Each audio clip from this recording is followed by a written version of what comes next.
Sejam muito bem-vindos ao programa Palestra na Fraternal. Hoje estamos recebendo o palestrante Hilário Rocha, com o tema Paternidade e Maternidade Conscientes. Rádio e TV Fraternal, sempre sintonizada em você.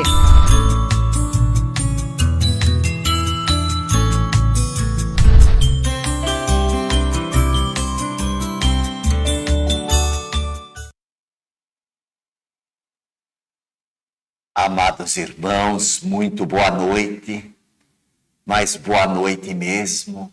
Que Jesus nos abençoe em mais esse momento de estudo, de reflexão, de troca de energias e, acima de tudo, um convite espírita da vida para que a nossa confiança em Deus esteja cada vez maior e a vida seja sempre cada vez mais valorizada.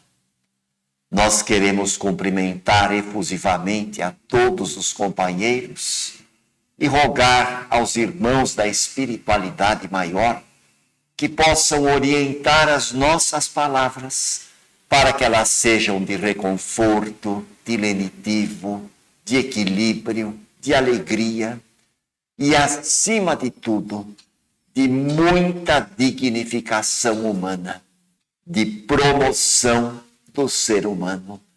Este ser tão importante, viajor de inúmeras experiências, filho de Deus, criado à sua imagem e semelhança, e que hoje atravessa um momento muito sério na Terra em mudança, na Terra em transformação. As mudanças sociais, urbanas, biológicas, intelectuais e tecnológicas pelas quais a humanidade passa têm causado muita expectativa e, por que não dizer, bastantes preocupações na mente humana. E neste contexto, o modelo da paternidade e da maternidade não sai pela tangente. A grande quantidade de mudanças pelas quais a humanidade passa tem causado uma sobrecarga no trabalho emocional dos pais. Transmitir emoções, passar sentimentos bons, oferecer ideais equilibrantes, justos, amorosos e coerentes é realmente o ponto nevrálgico da tarefa dos pais. É bem verdade, meus irmãos, que o tema de hoje é bastante polêmico, muito delicado. Nós não vamos apresentar aqui a palavra final, de forma nenhuma a respeito disso, porque não é essa a nossa pretensão. Mas nós vamos apresentar aqui um apanhado de pesquisas que fizemos, pesquisas essas que foram colhidas na literatura espírita, através de livros de Emmanuel, de Joana de Ângeles, de Herculano Pires e também de Jaci Regis. Este último, um companheiro da Baixada Santista, já desencarnado, e que, quando encarnado, foi muito atuante no movimento espírita do litoral. Jaci Regis, inclusive, tem uma obra belíssima chamada Amor, Casamento e Família.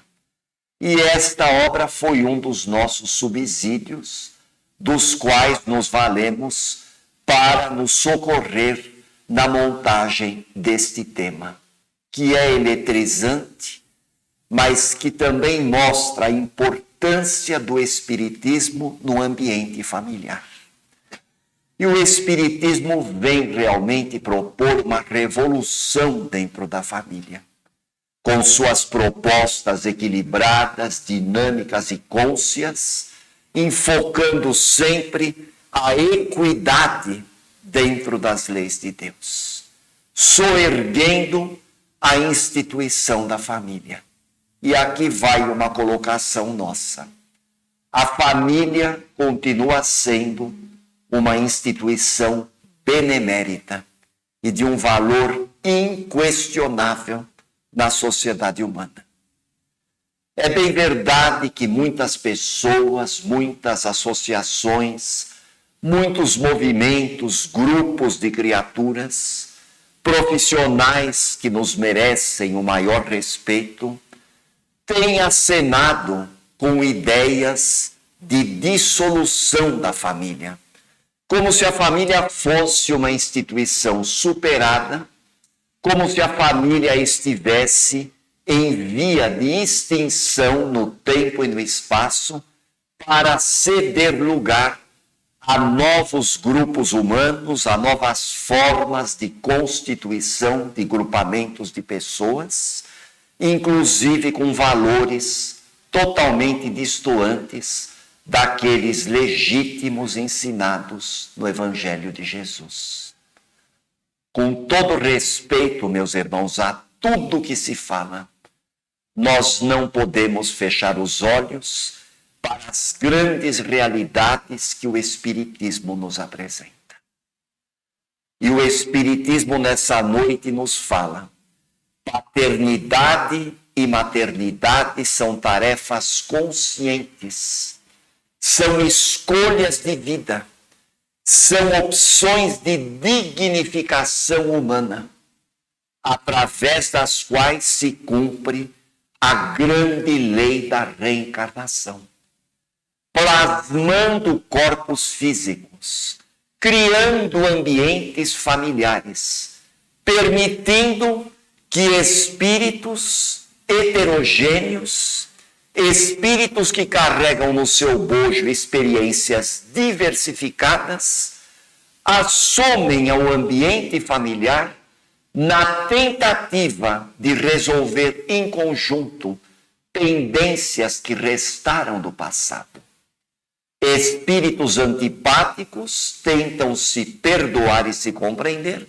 Espíritos que desenvolveram afeições e que já vivem intensamente o clima de fraternidade e de consideração, encarnam-se nesse mesmo grupo consanguíneo para consolidar afeições, para solidificar afetos do passado. E nessa consolidação de afeições, os exemplos são passados para todos. E isto vai despertando aqueles espíritos antipáticos que existem entre si. E nesse ponto, meus irmãos, a tarefa de papai e de mamãe tem um valor extraordinário. A paternidade e a maternidade conscientes partem da premissa de que esta tarefa é um ato consciente da vontade humana. É uma aplicação consciente da vontade, utilizando os elementos indispensáveis da inteligência e do sentimento para ajudar aqueles espíritos que renascem na condição de filhos e que precisam de todo um investimento de amor para o êxito dessa tarefa. A grande benfeitora Joana de Ângeles, ela faz uma comparação muito interessante, onde ela diz no seu livro Leis Morais da Vida que a espécie humana tem um período infantil muito maior do que a infância que se verifica nas outras espécies animais. E isto acontece por um impositivo da sabedoria divina. Olha que coisa interessante, meus irmãos.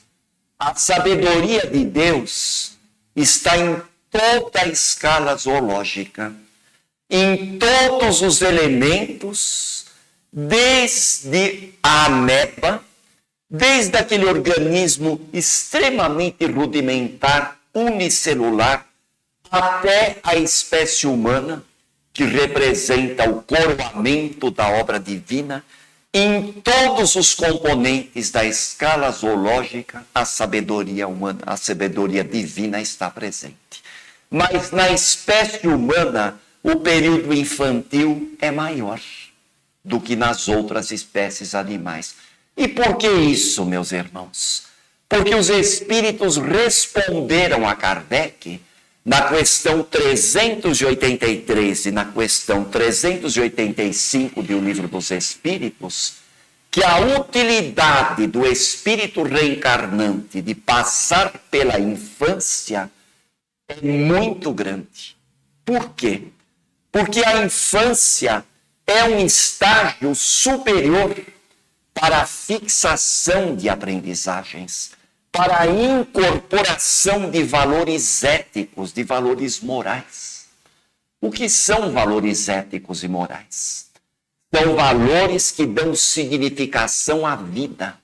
São valores que ajudam o ser humano a enxergar aquilo que é bom, aquilo que é válido, aquilo que realmente interessa para o seu crescimento e também aquilo que não interessa, aquilo que não tem valia nenhuma, seria a menos-valia, que seria deixada de lado na incorporação de elementos positivos. Otimismo, alegria, esperança, fraternidade, perdão, amor e, acima de tudo, gratidão no coração. Então, a infância, meus irmãos, é um período fundamental. Por quê? Por várias razões. Imperativos de ordem biológica, se não vejamos. O espírito reencarnante, até os 7 anos de idade, ele está em contato com uma organização física extremamente delicada. O nosso corpo é vulnerável em todo o percurso da encarnação. Mas na infância, até os 7 anos de idade, quando vai sendo formado o sangue e o sistema hormonal do organismo, quando se desenvolve o sistema imunológico, a vulnerabilidade do organismo humano é muito grande. É por isso que o espírito muitas vezes fica mais ligado ao plano espiritual do que aqui, do que no corpo físico. É muito comum crianças de 3, 4 anos apresentarem repentes de ordem mediúnica, vidência de parentes desencarnados, audiência, é muito comum. Porque nessa época o espírito está mais ligado ao plano espiritual. E é nesse momento, meus irmãos, neste período, que o espírito é mais maleável, mais flexível, mais acessível à influência salutar daqueles que podem contribuir para o seu processo educativo. E aqui entra o papel de quem? Dos pais, de papai e de mamãe. E por que não dizer também dos professores, com o devido respeito e com a devida ressalva. Porque educação significa ex para fora e dos seres, tirar, puxar, extrair, retirar os conteúdos bons do espírito encarnante, potencializar as coisas boas para a criança. Esta é a etimologia da palavra educação. Ex para fora, do sere, tirar, puxar, extrair. É uma palavra latina que é dividida. Educação vem de ex, do sere. O ponto nevrálgico da tarefa dos pais é a transmissão de emoções, de sentimentos, de valores morais e éticos para a criança. Esse é o ponto nevrálgico, o ponto mais importante, o calcanhar de Aquiles da tarefa dos pais. E isso se faz fundamentalmente na infância.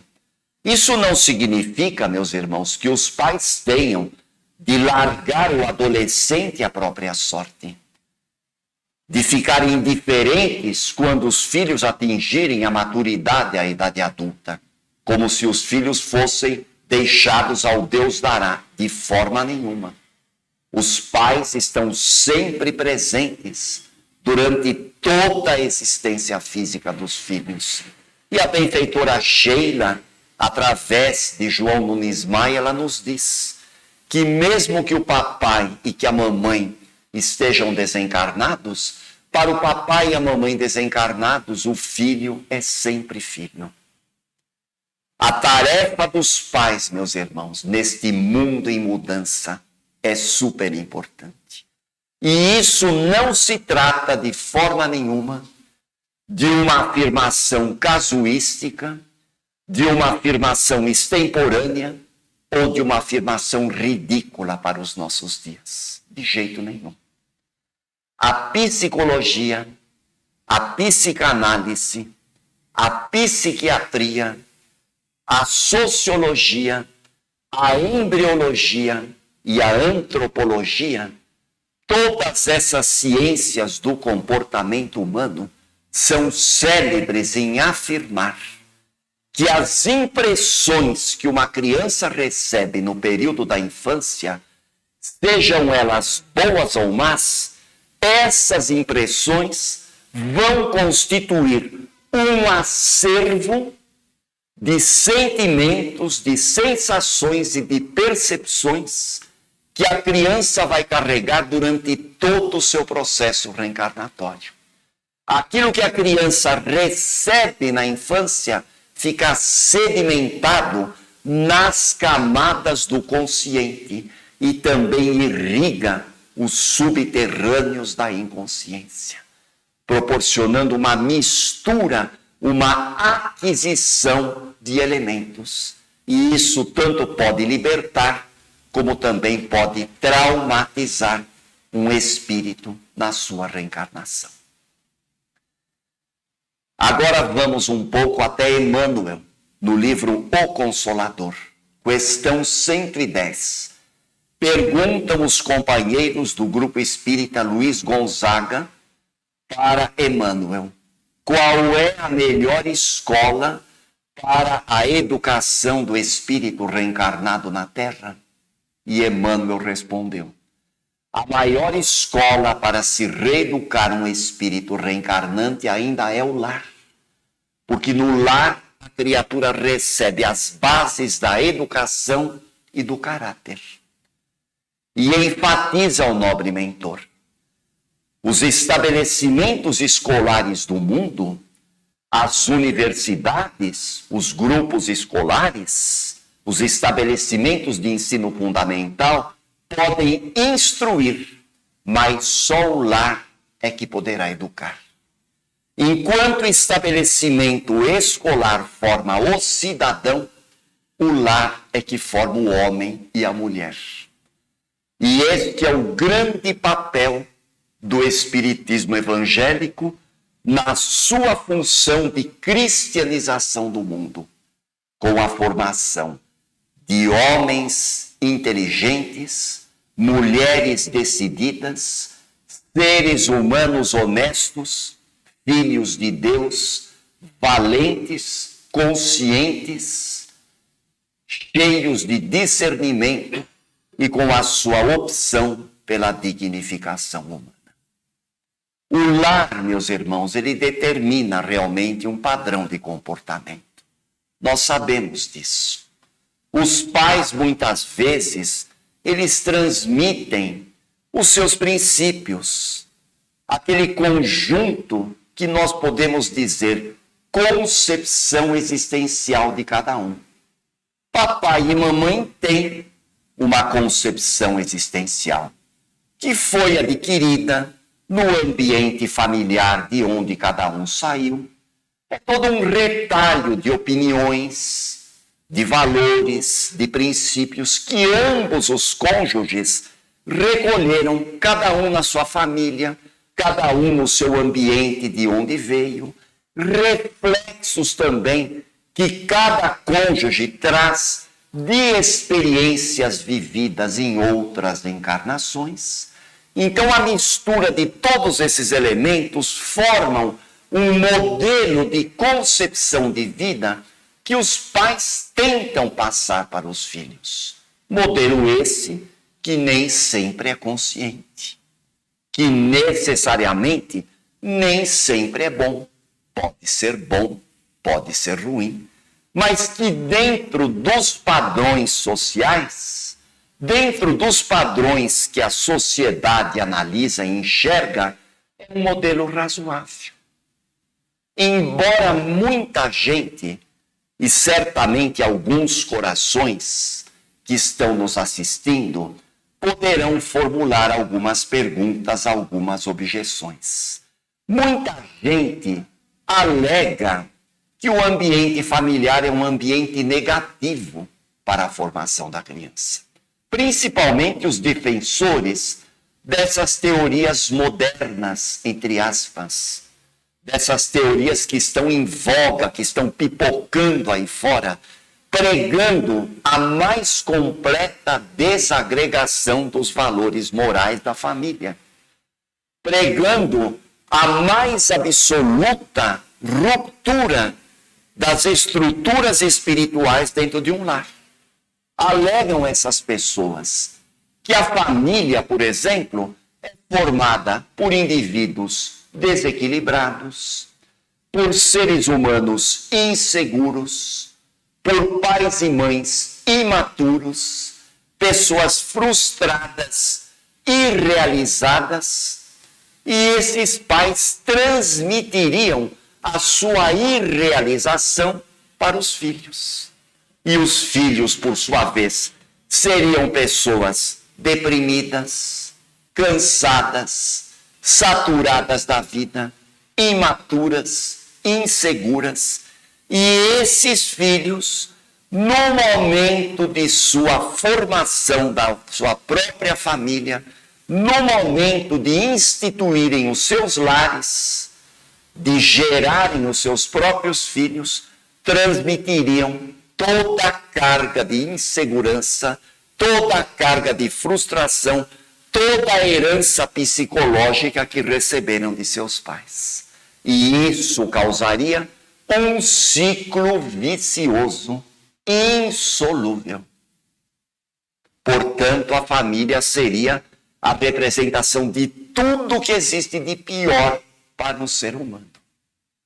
Evidentemente, meus irmãos, que para analisar as coisas desta maneira, nós precisamos ter uma visão muito desanimadora da vida. Uma concepção na família, nesses termos, é uma concepção puramente materialista. Uma concepção sem horizonte nenhum. Uma concepção totalmente distoante dos valores renovadores do Evangelho de Jesus. Uma visão que entra em perfeita rota de colisão com os ensinamentos renovadores do Espiritismo. Uma visão que nós, estudiosos da doutrina espírita, alunos de Kardec, não podemos aceitar. O máximo que nós podemos fazer é respeitar quem pensa dessa forma. Mas isso não significa que nós concordemos e que sejamos coniventes. Porque nós temos visto muitos casos, meus irmãos, à luz da doutrina espírita, em que a família, que estava totalmente desacreditada, em que casamentos que estavam reduzidos a cinza, esses casamentos se refizeram, esses lares se reconstituíram. Crianças com péssimo desempenho escolar se transformaram nos melhores alunos de suas escolas, quando passaram a fazer o tratamento espiritual à luz da doutrina espírita, e quando os pais convocaram esses filhos para fazer o evangelho no lar. Então nós vemos que esse modelo materialista é um modelo perfeitamente desintegrador. E dentro da realidade da paternidade e da maternidade consciente, nós temos um outro quesito, um outro fator que merece ser analisado: a questão do planejamento familiar. O que é o planejamento familiar? A paternidade e a maternidade conscientes poderiam praticar o planejamento familiar? Seria o planejamento familiar um elemento deletério ou uma prática positiva? Evidentemente, meus irmãos, que o planejamento familiar, na visão espírita, não significa restrição. Planejamento familiar não significa fechar as portas da reencarnação aos espíritos que estão necessitados. Muita gente alega que a população terrena está crescendo em progressão geométrica, que a Terra não vai dispor de alimento para todo mundo depois de algumas décadas com a sucessão do tempo. Muita gente alega problemas de estabelecimento da família, inclusive em termos urbanos. Hoje nós vemos que as famílias estão praticamente empacotadas muito perto uma da outra. As cidades, as grandes megalópolis cresceram para cima, num lugar em que algumas décadas atrás habitavam 10 pessoas, hoje estão 400, 500. Muitas pessoas alegam problemas de ordem tecnológica, problemas de produção de alimentos, problemas de contaminação ambiental. Inclusive, até existem teorias estapafúrdias, meus irmãos, por incrível que pareça, alegando que o excesso de espíritos reencarnados na Terra provocaria a destruição da Terra por excesso de peso. Tem gente alegando isso. Evidentemente, meus irmãos, a questão do planejamento familiar é uma questão delicada. Mas o planejamento familiar, sob a óptica da doutrina espírita, é uma prática viável, sim. Principalmente quando é feita através de uma atitude de bastante reflexão, de muito diálogo, de muito respeito entre o próprio casal. A questão do planejamento familiar é uma questão que está no foro íntimo do casal, que deve ser praticada conscientemente apenas e tão somente pelo casal, sem a interferência de terceiros. Nós sabemos, meus irmãos, que hoje os padrões familiares mudaram bastante. A concepção tradicional daquela família numerosa que existia no passado, onde o chefe da família principalmente era o elemento masculino, era o pai, era o homem que praticamente mandava e desmandava, determinava tudo, e onde os filhos não tinham sequer o direito de dar opinião. Esse modelo tradicional de família, onde o pai assumia a direção da casa e a mulher se transformava na guardiã do lar, à disposição dos filhos e do marido durante todo o dia, e no final do dia tomava aquele banho para se desvencilhar do cheiro de alho, de ovo, de cebola, para poder esperar o marido toda emperiquitada, toda engalanada, toda enfeitada. Esse modelo está em decadência. Esse modelo não existe mais. Uma família com uma prole numerosa era um verdadeiro tesouro. O grande trunfo das famílias do passado era exatamente a quantidade de descendentes. Quanto mais numerosa fosse a família, mais prestígio tinha aquele tronco familiar. Esse modelo teve a sua época, teve o seu tempo, mas hoje ele não existe mais. Hoje um casal que faz um planejamento familiar de uma forma assim muito generosa, muito equitativa, de uma maneira, por assim dizer, caridosa, esse casal ele concebe 2 filhos, 3 filhos, no máximo 4, e para por aí. Existe até uma teoria, meus irmãos, onde alguns estudiosos fizeram uma possibilidade muito interessante. Eles fizeram um paralelo entre a população espiritual da Terra, os espíritos desencarnados que estariam nas cercanias da Terra, na jurisdição da Terra, numa quantidade muito grande. Mas, segundo esses estudiosos, essa quantidade atingiria um limite. E fazendo uma divisão matemática da quantidade desses espíritos que estão na jurisdição da Terra, pelo número de casais reencarnados na Terra, uma divisão matemática resultaria num planejamento familiar com uma família de 5 a 6 pessoas, incluindo papai e mamãe. E esse modelo seria evidentemente aceitável. O que nós concluímos disso tudo, meus irmãos? O planejamento familiar deve ser uma atitude consciente.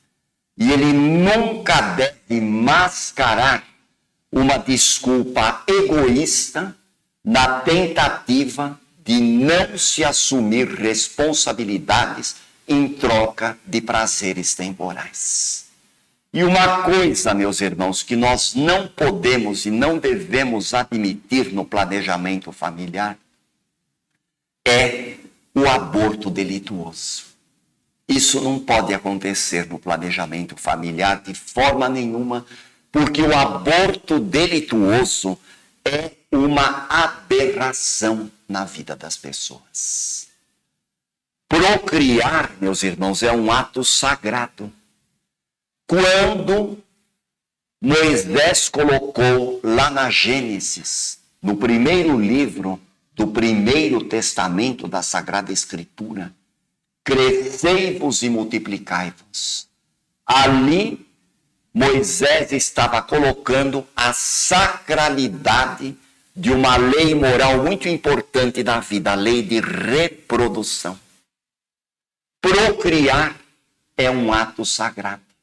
E procriar remete a crescei-vos e multiplicar-vos. Procriar, meus irmãos, não é simplesmente gerar uma massa orgânica para retirar um espírito do nada. Procriar não é simplesmente formar um corpo para dar oportunidade para uma alma penada ou para um filho de Deus vagando no espaço. Procriar é um ato sagrado, é um contrato de obrigações recíprocas. De um lado estão os protagonistas da procriação. Quem são? Papai e mamãe. Eles são protagonistas. E do outro lado, na condição de filho, de filha, quem está? Uma individualidade concreta. Um filho de Deus imortal, cheio de valores, cheio de potencialidades, e que também assina o contrato para a permuta de valores afetivos, intelectuais e morais no processo reencarnatório. Abortar é romper esse contrato. E quando o contrato é rompido, as cláusulas penais entram em ação, submetendo o casal às consequências de um ato tão violento como o aborto. Então, o planejamento familiar, meus irmãos, ele não pode, de forma nenhuma, envolver o aborto delituoso. E então, o que é a paternidade e a maternidade consciente dentro do planejamento familiar? É a promoção do homem. A paternidade sublima o homem no conceito de si mesmo. O homem não é o pater familia do direito romano. Não é aquela criatura autoritária, bruta, severa, ausente de sentimentos. Existe até um provérbio que diz: os brutos também amam, para mostrar que o homem também é sensível. Os homens também choram muitas vezes, quando visitados pela ingratidão de seus filhos. A paternidade enaltece o espírito encarnado no corpo masculino, da mesma forma que a maternidade eleva a mãe e a mulher no conceito de si mesmas.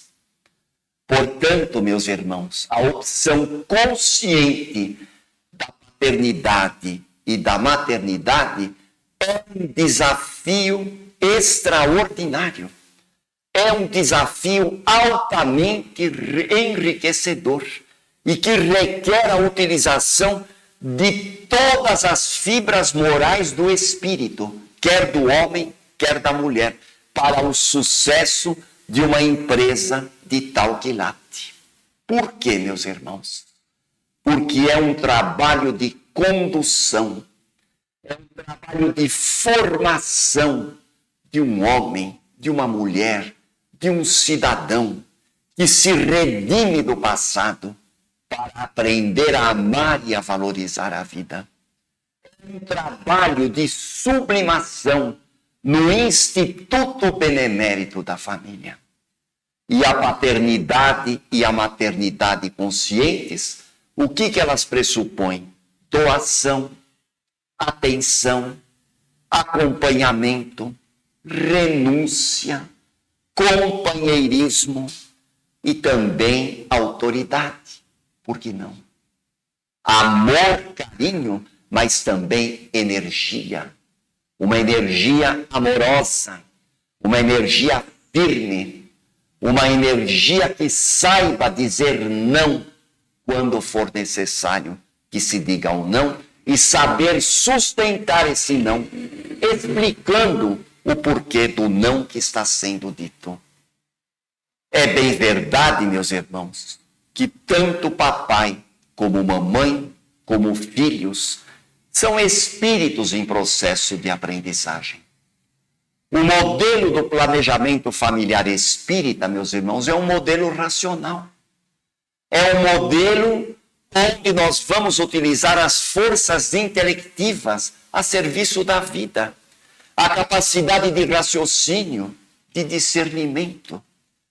E o planejamento familiar, meus irmãos, não significa de forma nenhuma que nós estejamos sujeitos a um destino fatalista, a um fatalismo cego, onde nós estejamos presos a coisas que irão acontecer e das quais nós não conseguiremos nos livrar.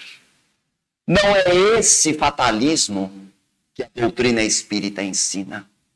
Uma falsa e fingida submissão à vontade de Deus.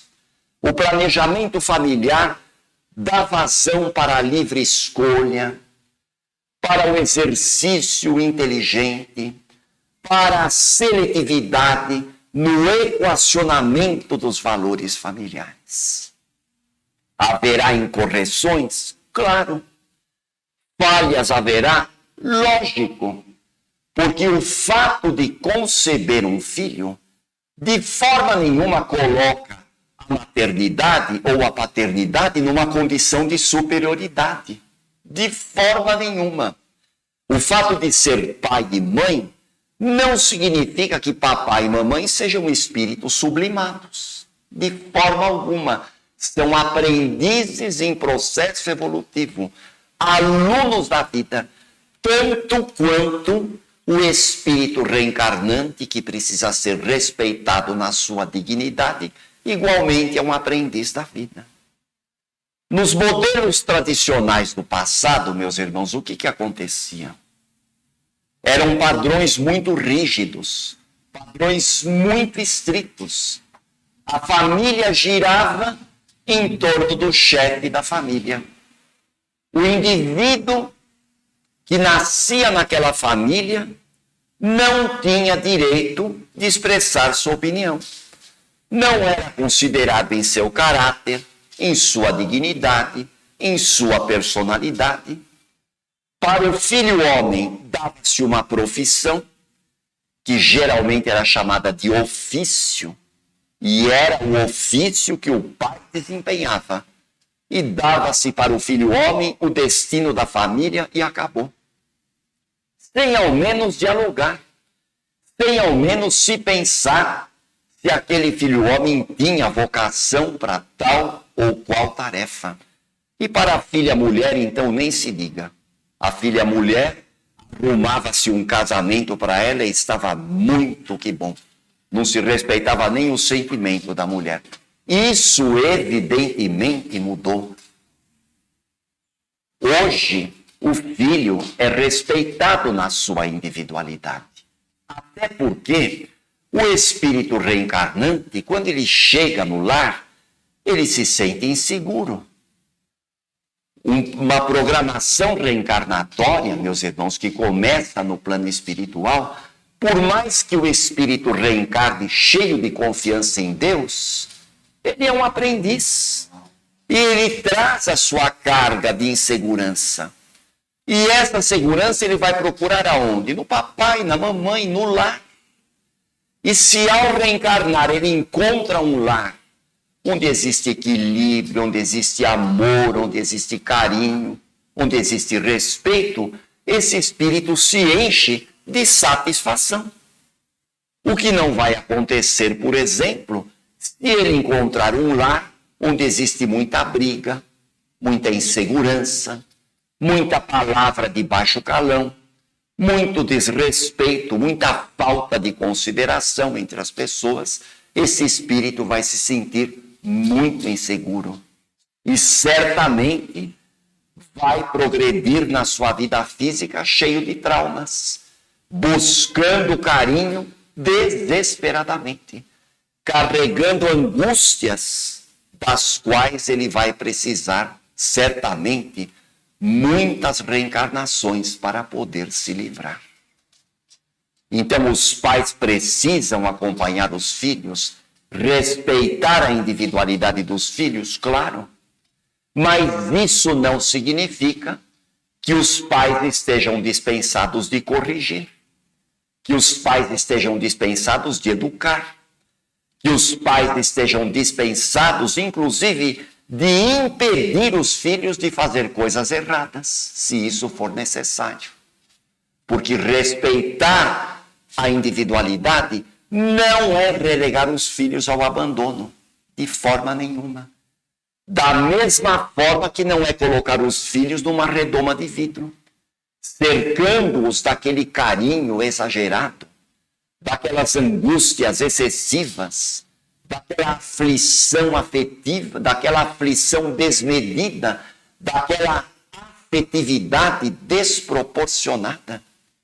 Isso muitas vezes impede que o espírito cresça, que o espírito exerça o seu senso crítico, a sua inteligência, a sua capacidade de criticar, de selecionar, de fazer opções conscientes no processo da vida. Então é uma empresa muito séria, meus irmãos. A paternidade e a maternidade consciente é uma empresa muito séria. Um dos requisitos muito sérios para que a empresa da paternidade e da maternidade consciente tenha sucesso é a arte de ouvir. Raríssimos são os pais e mães que ouvem os filhos. Ouvir é uma arte muito importante.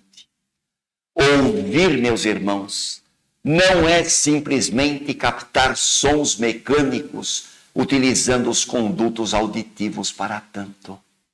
Ouvir é ter a humildade para aceitar o que o outro está dizendo. Ouvir é assumir uma atitude receptiva, interessada naquilo que o outro está falando e tendo a humildade de aceitar o que o outro está dizendo, ainda que nós não concordemos.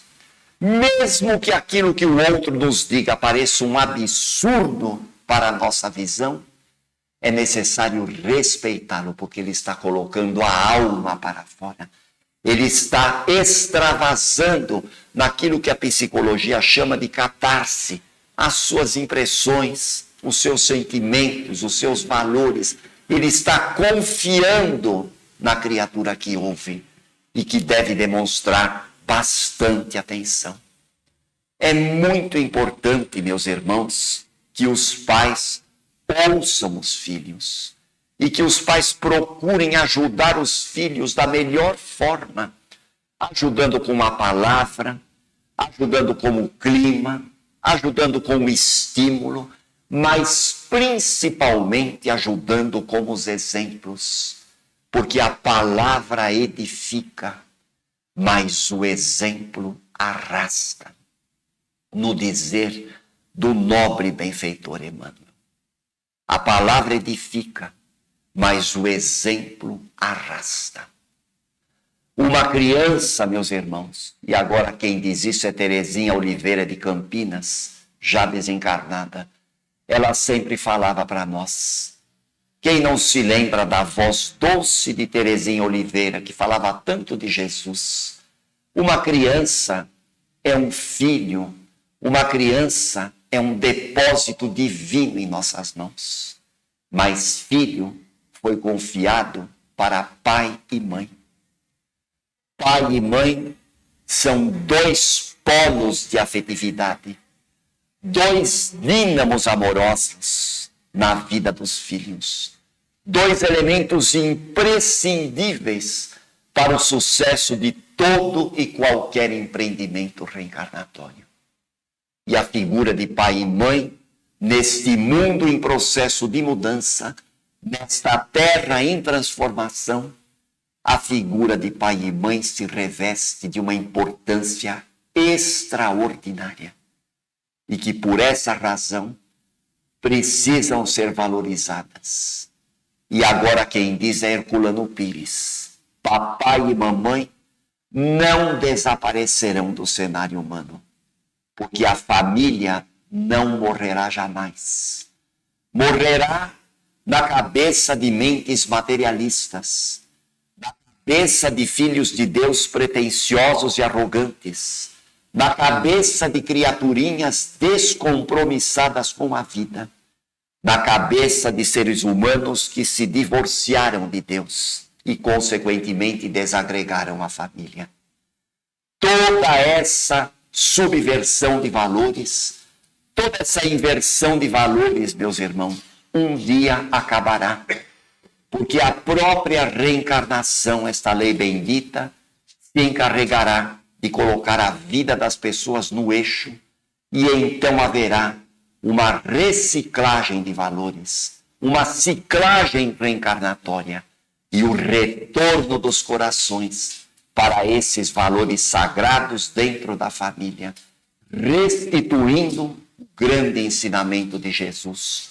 Honrarás a teu pai e a tua mãe, para teres uma vida dilatada sobre a terra, que o Senhor teu Deus te dará. Quem honra pai e mãe tem uma vida dilatada, dilatada de alegria, dilatada de inteligência, dilatada de equilíbrio, dilatada de otimismo, dilatada de bom ânimo, dilatada de gratidão. E Emmanuel está coberto de razão, o grande benfeitor, quando ele diz: a melhor escola para a reeducação dos espíritos reencarnados na Terra é o lar. Porque enquanto os bancos escolares formam o cidadão, o lar edifica o homem. A escola instrui, mas o lar educa. E a educação, meus irmãos, nos moldes espíritas, é a verdadeira revolução do ambiente familiar, com a implantação de valores imorredouros, valores imortais, valores centrados no Evangelho de Jesus. E os lares então se transformam em figuras cristocêntricas, onde o Cristo é o centro de tudo, através do Evangelho no lar e da vivência dos ensinos de Jesus, no planejamento familiar vitorioso, mas dinâmico. Falham em algumas vezes, sim, porque todos nós somos aprendizes da vida. Mas nós temos hoje grupos familiares em tentativas maravilhosas de solucionar em conjunto, num intercâmbio evolutivo, pela lei da consanguinidade, grandes pendências do passado. E esses casais estão se saindo muito bem, estão realmente conseguindo vitórias extraordinárias. E muitas vezes aquelas expressões, meu filho, minha filha, estão saindo do âmbito da posse, meu filho, minha filha, para se transformar em meu companheiro, minha companheira, meu parceiro, minha parceira de viagem. E todos nós, meus irmãos, somos viajores da vida, companheiros de viagem, que certamente nos reencontraremos em muitos e muitos ambientes familiares, na plataforma evolutiva das reencarnações, planejando e replanejando, errando e aprendendo, rindo e chorando, mas acima de tudo, lutando e crescendo sempre. Muito obrigado por tudo. Que Deus nos abençoe.